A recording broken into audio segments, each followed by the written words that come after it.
O perdão vai matar você e os outros. Se você pensa que perdão é um pedido de desculpas, um aperto de mãos e uma discussão resolvida, você está muito enganado. O perdão é um assassino em série que nos últimos tempos vem tirando uma folga. E quando você entender o que realmente é o perdão, você nunca mais vai ver as pessoas e a sua relação com elas da mesma forma. O perdão e as suas duas faces. O perdão tem dois lados: o lado que entrega e o que recebe. O ato de perdoar em si é muito complexo, porque envolve um contexto. Perdão é diferente de desculpas, e por isso, o contexto de uma briga ou uma discussão revela se é necessário um pedido de desculpas ou perdão. Imagine as seguintes situações: você e seu cônjuge têm uma discussão sobre a clássica toalha em cima da cama. Ela reclama, você nem dá bola e repete a situação. Ela naturalmente se irrita e vocês têm outra discussão sobre a toalha. A segunda situação hipotética é que a esposa chega estressada do trabalho, sem paciência, ela chega descontando a raiva no marido. Eles discutem naturalmente e ela no dia seguinte decide jogar as roupas dele pela janela enquanto pegam fogo. Percebeu a diferença na intensidade das duas brigas? Agora valendo 10 bilhões de pontos. Qual das duas situações necessitam do perdão? Se você pensou na segunda, parabéns. 10 bilhões de pontos para você. Na primeira discussão, um pedido de desculpas acompanhado de uma mudança no local da toalha basta. Mas, na segunda situação, é necessário, além de uma mudança no comportamento, um pedido de perdão. E talvez uma separação. Cê é louco, o próximo a voar é você. Mas por que o perdão tem tanta relevância e um peso maior que o pedido de desculpas? Bom, um pedido de desculpas é apropriado para um acidente não intencional ou algo supérfluo. Desculpa normalmente é usado em um incidente sem grandes proporções, e já o perdão vai além de um pedido feito pelo agressor. O perdão é concedido muito antes de ser pedido. O perdão, ele é acima de tudo para a própria paz. É uma escolha pessoal para a própria liberdade das dores e ressentimentos, podendo assim seguir em frente com a sua vida. Perdoar não é sinônimo de esquecer o que aconteceu ou sequer concordar com a ofensa, mas sim decidir não deixar que a ofensa tenha poder sobre a sua vida. O ofensor também tem participação no perdão. Reconhecer é fundamental para concluir a transação do perdão. O ofensor deve dar o passo de reconhecer o seu erro e pedir perdão para o ofendido. Para o salteador, o ato de arrependimento é necessário para se redimir de seus atos e obter assim a graça do perdão, que é a misericórdia concedida pelo ofendido. O perdão não é algo forçado. A pessoa que foi ferida é quem decide quando e se vai perdoar. Seja perdoar ou ser perdoado, exige sacrifício de ambas as partes. Reconhecer o erro e abandonar o ego é algo que o ofensor precisa fazer para obter o perdão. E deixar de lado o ódio e o rancor por aquele que ofende é um dos atos mais sinceros de benevolência e sacrifício, já que não necessariamente você é obrigado a perdoar. Os dois precisam de esforço, um arrependimento sincero do malfeitor e a misericórdia do prejudicado bem antes do arrependimento verbal do outro lado. O perdão em sua plenitude. De todas as filosofias e de todas as linhas de pensamento sobre o perdão ou empatia que eu poderia trazer, sem dúvidas, o cristianismo é a mais completa e perfeita. Não é à toa que é a mais difícil, principalmente hoje em dia em uma geração egoísta e superficial. Nada mais nada menos que Jesus, sem dúvidas, o único homem que viveu genuinamente da mesma forma que dizia que a vida deveria ser vivida, sem hipocrisia. O homem que resumiu a vida em duas coisas: amar o próximo como a você mesmo e amar a Deus sobre toda e qualquer coisa.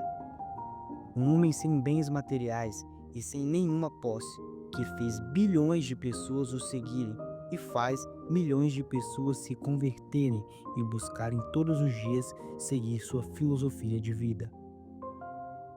Mas isso é um absurdo. Como é que eu posso amar o próximo? O próximo ferra comigo todo santo dia. Como eu posso amar alguém assim? Eu sou pisado, eu sou humilhado, maltratado, desvalorizado e até mesmo odiado, e isso constantemente. Como então eu posso amar as pessoas? Para ser sincero, eu também não sou capaz de seguir essa prática em sua plenitude. Mas existe um homem que foi capaz. Um homem que simplesmente foi perfeito. Mesmo não concordando com pessoas e suas práticas, ele ainda assim orou por elas. E mesmo quando essas pessoas o odiaram e o torturaram, mesmo depois de ser humilhado, morto brutalmente, ele olha para cima e pede para que Deus perdoasse aquelas pessoas. Esse homem foi Jesus. E eu não quero entrar no mérito se Jesus é ou não Deus, e também não quero tratar da sua ou não divindade.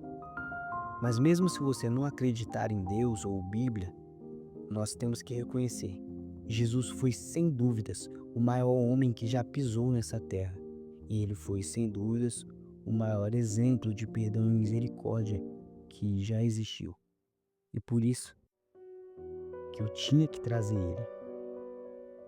Mas e perdoar a você mesmo? Você consegue? Tá, mas aonde o Thorfinn se encaixa aí? É simples. Depois de passar grande parte da sua vida em busca de vingança, Thorfinn se vê vazio ao perder seu único propósito de vida: matar o Askeladd. E agora, nada mais lhe restava. Ele matou soldados e pessoas inocentes que não tinham nada a ver com suas batalhas e motivações pessoais. Mas ele já não pode mais voltar atrás e consertar os seus erros. Thorfinn, agora sem propósito, se torna um escravo e sobrevive ali sem nenhum motivo específico para viver. Tempo depois, um outro escravo chamado Einar, vítima de um ataque viking, os mesmos tipos de ataques bárbaros e violentos que o Thorfinn costumava ajudar a serem bem-sucedidos, chega e, com o tempo, ajuda a mudar a visão de Thorfinn sobre o seu objetivo de vida e sobre toda a sua visão de mundo. Thorfinn, que tinha pesadelos todas as noites com as pessoas que ele tinha matado, começa a enxergar uma nova forma de se redimir de seus pecados. Ao invés de viver vazio e ansioso pela morte, ele decide lutar sem violência pela paz.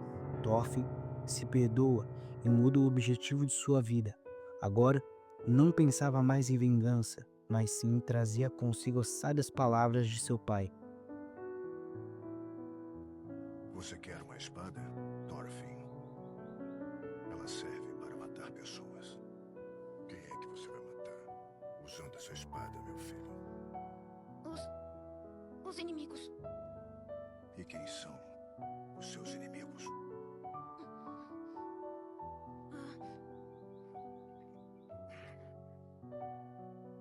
Escute com atenção, Thorfinn. Você não tem inimigos. Ninguém tem. Nenhum inimigo. Não existe ninguém no mundo que mereça ser machucado.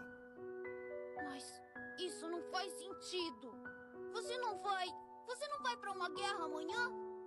Você não vai matar inimigos? Eu não sou uma criança. Você tá mentindo pra mim. Eu sei muito bem disso. Você não tem inimigos.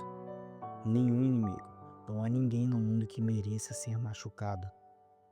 Thorfinn se casa e tem uma esposa e um filho. E agora, depois de ter se perdoado, ele transmite a mensagem de paz adiante, com suas ações, assim como seu pai. Thorfinn se tornou de fato um novo homem, primeiro se perdoando e depois trabalhando para nunca mais cometer os mesmos erros. Agora que você entendeu o perdão, você consegue se perdoar? Se você consegue perdoar as pessoas, por que não faz isso com você? Você se culpa por tudo dar errado. Relacionamentos, amizade, trabalho. Você se culpa pelas coisas que fez, mas quando vai se perdoar? Por que não consegue se livrar da culpa e da vergonha das coisas do passado? Não importa o que, nós seres humanos sempre teremos algo que queremos esconder. Um erro que não queremos lembrar, um passado que nos assombra. O que lhe resta agora é se libertar da dor e do arrependimento, assim como o Thorfinn teve que fazer para se livrar da culpa e conseguir viver em paz consigo mesmo. Você deve se perdoar, E não importa o que aconteceu na sua vida, seja lá qual for o motivo da sua dor, você tem que parar de tentar consertar os erros cometidos no passado e continuar se concentrando nos acertos do presente, mesmo que poucos. O Thorfinn achou com a ajuda do cristianismo uma forma de demonstrar perdão aos outros.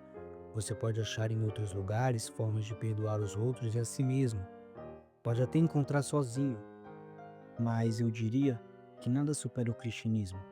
O ato de amar o outro de forma incondicional, como Jesus fazia, é sem dúvidas o maior exemplo de todos. Se bem que eu duvido muito que você vai conseguir amar alguém incondicionalmente. É ensinado pelo homem que pisou e viveu nessa terra sem defeitos, sem erros, sem práticas de alguma coisa que seja minimamente considerada errada. O cristianismo é de fato a maior corrente filosófica quando o assunto é autoaprimoramento. E você não precisa se identificar cristão para tentar praticar o perdão do cristianismo. O perdão, da perspectiva cristã, é lindo e incomparável. E vale a pena ser estudado. Em resumo, o perdão é um assassino e seu trabalho consiste em matar o seu orgulho.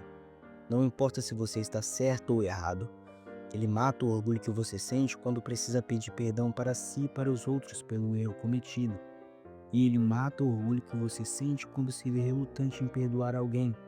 Claro, tem gente que é babaca e tem gente que é infinitamente pior do que isso. Mas é por isso que o perdão vem tirando uma folga esses últimos tempos. A capacidade de perdoar e pedir perdão vem se esvaindo das mãos humanas. Hoje, só se ouve falar em ódio e em conflitos. A mídia incentiva isso da forma mais descarada possível. Seja na política ou no meio entre famosos, fazem as pessoas tomarem partido em uma guerra em que somente elas perdem. Desnecessariamente, lutamos uns contra os outros e temos o ego incentivado e inflado pela sociedade. Cada dia, nos tornamos mais difíceis em perdoar o próximo e a nós mesmos. Quando você entender que precisa matar você e o seu orgulho, se tornar uma pessoa nova, perdoando os outros e a si mesmo, você vai finalmente encontrar a paz e vai ver as pessoas, sua relação com elas e você mesmo de uma forma que nunca imaginou.